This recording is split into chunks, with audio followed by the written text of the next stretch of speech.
Good morning! Nandito na guys ang aking magkukuha ng kanin. Kaya tingnan natin guys. Ilalagay ko na guys. Ito guys ang aking niluluto ngayon for today's video guys. Ito. Magluluto tayo ng ulam. Gulay at paksiw na isa. Guys, ang kangkong na ito. Ayan, lagay ko siya na fried pork. Prito ko na lang yan guys. Kasi masarap yung prito dahil pag hindi mo prito yan, ganito lang, gigisa mo lang siya. Hindi na naman ako uubos. Kaya mas maganda talaga yung prito-prito natin. Wow, sarap na nito guys. Ang sarap na ng ating ulam for this video guys. Ganito ako magluto ngayon ng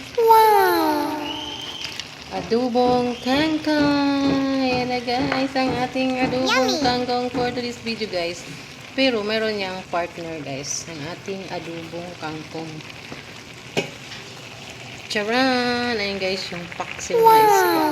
Kaya bagay na bagay siya sa gulay. Kaya partner natin ay isda na paksiw at adobong kangkong. Tayo.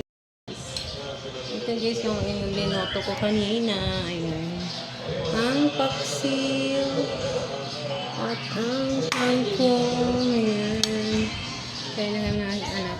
Kararating lang yung galing school. Kami dalawa lang dito. Ay, marami pala kami. Kasama ko yung mga dog-dog ko. Tapos na silang kumain.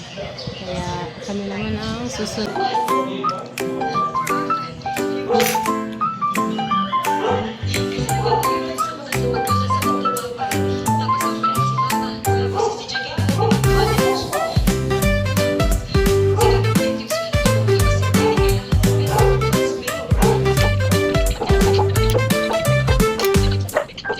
Breakfast time, what do we see?